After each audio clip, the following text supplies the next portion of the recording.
saved humanity from sin. Fire, for the power of the Holy Spirit, which lives to help humanity and live a holy life. According to the Salvation Army USA.org, their mission statement is the Salvation Army, an international movement that is an evangelical part of the Universal Church Christian organization. Its message is based on the Bible. Its ministry is motivated by the love of God. Its mission is to preach the gospel of Jesus Christ and meet the humans that need his name without discrimination. I feel I am qualified for this topic because of my extensive research on the Salvation Army. I have also made plans to volunteer at my local community Salvation Army Center. In this speech, I will convey how the Salvation Army operates, how the Salvation Army helps the people in disaster zones, and how the Salvation Army helps use those donations and volunteers to help people. First, let's discuss the needs that the Salvation Army meets in the event of an intervention. Sustainable food. Everyone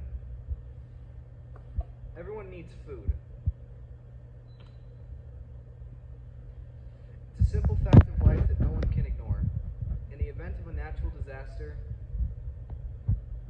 food shortages are very common. Take the recent mudslide in Canada. Shoppers went to the nearby British Columbia to raid most everything off the shelves of the grocery stores, as reported by the www.recruiters.com and www.cba.ca. With all the shelves empty, how do people who are unable to go out and purchase food get fed? The Salvation Army is who helps these people. The Salvation Army goes to disaster zones to donate much needed materials such as mattresses, clothes, food, etc. for those affected by the disaster. In 2011,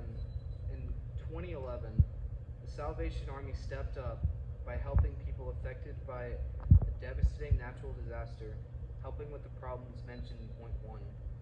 Next, let's discuss how the Salvation Army helps in the event of a disaster. Disaster relief is essential to the Salvation Army, using volunteers and donations to set up badly needed public support such as shelter for people whose homes have been destroyed and soup kitchens for those who have lost everything they have. Volunteers use the training of the Salvation Army to help in the rescue of the people left stranded from everyone, most commonly stranded on rooftops during flash floods. The Salvation Army swoops in with a blanket and a helping hand to help those people, getting them to safety while working inside law enforcement and firefighters during things like forest fires. Lastly, let's discuss how they help in low-income families. The Salvation Army offers financial support to low-income families to ensure that those families have a chance of succeeding through such things as food stamps, college scholarships, job training, and much more. The end goal of these efforts is to keep these families above the poverty line. With donations from corporations and volunteer work from the Salvation Army, they have been able to help a massive 30 million people every year. If the Salvation Army's goal is to be met, there would need to be a mass intake of new, dedicated volunteers to help in the Army's goals.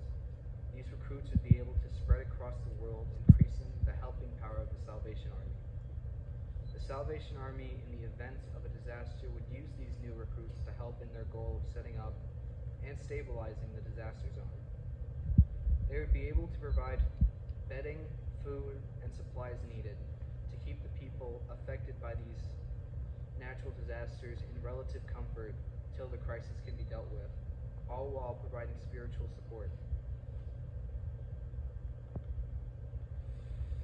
If these needs were met by these volunteers spreading across the world to do what the Salvation Army has always done, but on a much larger scale, the needs of sustainable food would be solved by way of volunteers setting up large-scale feeding programs to poor families, handing out food while accepting donations for the goal of feeding other places.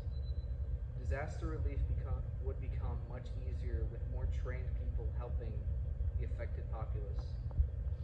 And all these economic means could be satiated by tireless efforts of these volunteers both collecting donations and seeking out low-income communities to help as needed. You yourself can become a volunteer by following these steps. Calling or finding your nearest Salvation Army headquarters, formally volunteering, enrolling in specialized classes, and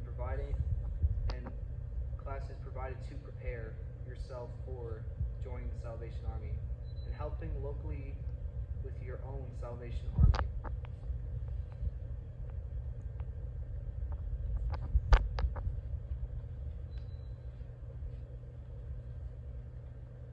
In this speech, I have spoken about all the ways the Salvation Army helps, whether it's feeding hungry mouths, helping families become successful, or even saving lives in a natural disaster. The Salvation Army is a force of good in this world. I hope this speech will convince all of you to take up a ladle or a blanket and offer a helping hand to those in need, just as the Salvation Army does. Call or sign up today at 214-956-6000 or go to the Salvation Army website